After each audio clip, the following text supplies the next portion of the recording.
You're listening to the Williams Pulse. My name is Bill Jeffery, and I'm joined today with legendary coach and professor Carol Halford.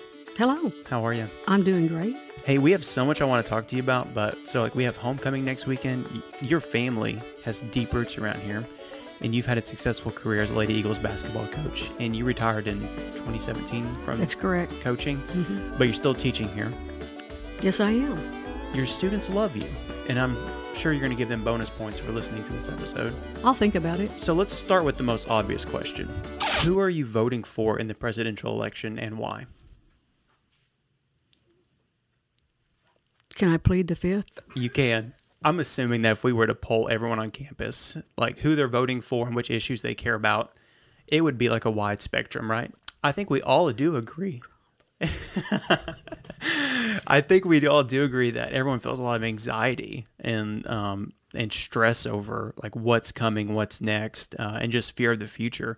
So my first question is really this, and this isn't your first consequential presidential election rodeo, but when you overhear students expressing concerns about the election, like what pops into your head? Like what have you learned over the years that gives you peace about this upcoming election, regardless of what happens? You know, the students that are in the health and physical education program and in the sports management program, they still have a lot of values. I think many of them are conservative in their thinking about what's best for students and what's best for athletes. Some of the things that go on in the school system, I'm proud that our graduates will be in those school systems because I do believe that many of them will bring a morality to their classroom. They're going to bring their Christianity to their teams and to their students. And that's what I'm excited about for them because I know they can make a difference. Are you concerned about the upcoming election?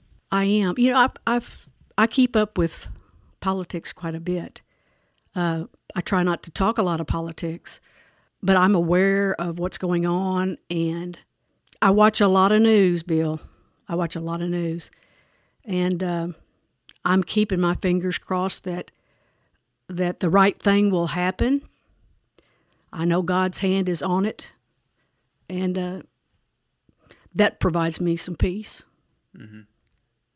Do you think the news and even like being able to like post anonymously online now and creating misinformation or even I don't even know if misinformation is the newest word that people are using, but there's just so much information out there that when I see something against a politician I don't like, I agree with it. Like there's probably no context needed. But when it's against my politician, I'm like, well, I know the context there, and they're misusing that piece of information or that quote. But do you think that's grown a lot over the past? I'm not going to say how old you are, but you've seen this develop in a way that so many people being able to say whatever they want to and not having to take responsibility for it. That's dangerous in my mind. But what do you think? I'm talking too much. Fake news. It's fake news. And people that are on the fence on their beliefs, that don't take a stand on beliefs, they listen to fake news. And it sways their opinion one way or the other. And that's what bothers me about it because as a kid growing up, during the Reagan era, during the Jimmy Carter era, throughout those years, really, the newscast was just the newscast. There really wasn't opinions being given. Walter Cronkite was the big news guy in my time. And you turn on the TV, you watch the news, and, they did not give personal opinions about anything. It was just you got the news. Now it's turned into fake news. It's what, it pushes different news sources to promote different candidates, and to sway the mind of individuals that may not, know exactly what they believe in. Give us like a ritual on Election Tuesday. I really wanted to vote early. I talked to one of the pollsters. I'm not one of the pollsters, but one of the. I was about to say you might be like the first person in history who's actually talked to a pollster. No. I talked to somebody that was working with a vote count in Jonesboro. I can't even remember what she calls herself. Anyway, there are tons of people voting, and there have been people in Jonesboro just waiting in line for quite some time. And I guess what I'm going to have to do is do what I've traditionally done and just go, on Tuesday and vote. Yeah. I wish that was like a holiday where everybody got to take the day off from work, barbecue, hang out with friends and family, go vote, come back, watch the TV all night and see how it unfolds. But yeah, That'd be a great holiday for everybody. I agree. You heard it here first. I'm probably the first person to ever have that idea. That's not true. I've never heard of it. Really? No. Well, I listen to too much Republican talk radio then probably. So. Well, it could be Bill's day off. I could make that happen. Well, let's get into another conversation. Please, let's do. Let's talk about homecoming. Let's do it. Okay, let's big picture this question first, though. What does Williams mean to you? It's been my life. It's been my home. It's my family. I've been here for 41 years. And it will end up being the biggest part of my life. Because at a certain age, you're in the fourth quarter. And, you retire and you do things in the fourth quarter that you like to do. But for a big part of my life. And then I think, hey, I can't, how did these years go so fast? It just will blow your mind.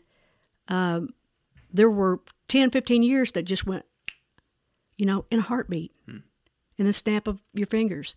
But it's my family, it's my home. So homecoming, why do we do it every year?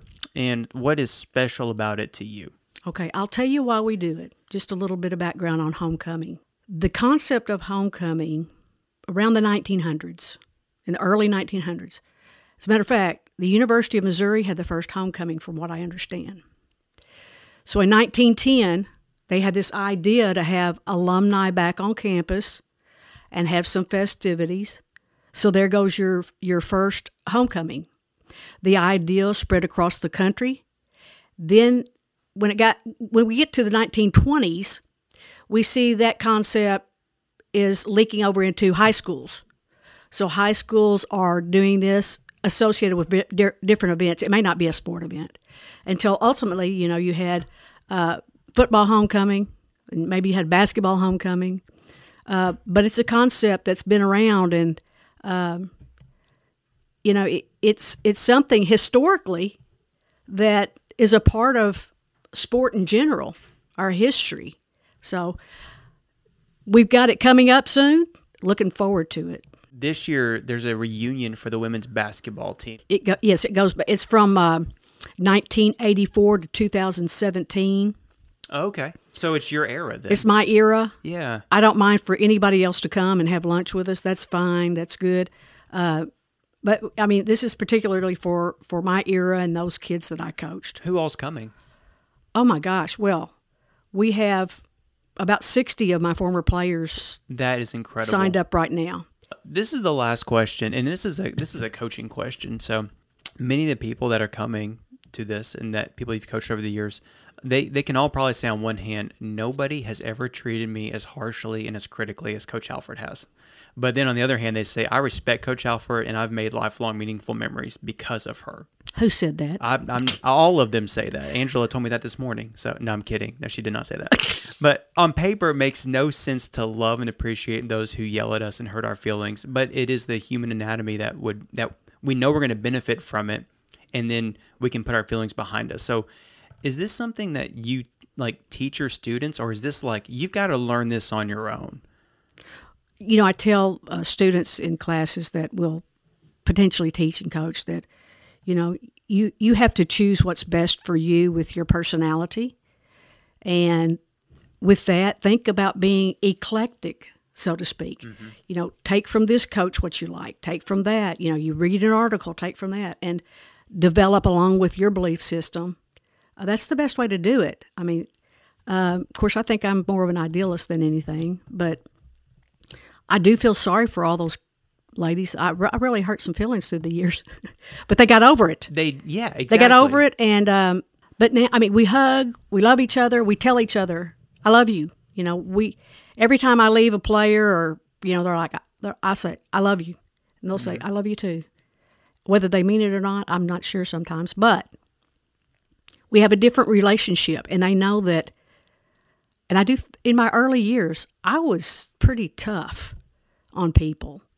And if and I always say, if I had to do it over again, this is 2024. If I had to do it now, well, no, my coaching style, I couldn't do it in 2024. Is that because of like the society expectations and how fragile emotions are, or seem to be? All the societal forces that we see. Yeah. I couldn't do it now. And those that are going out into the field, I'm concerned for them, and just discipline and team management and, all the things that they're going to deal with. Some of those things I didn't have to deal with, because you look at when I started in the 80s, 90s, coaches were respected. Whatever coach said went, Teachers were respected. We don't see that respect now. And healthily feared, too. Absolutely. Yeah.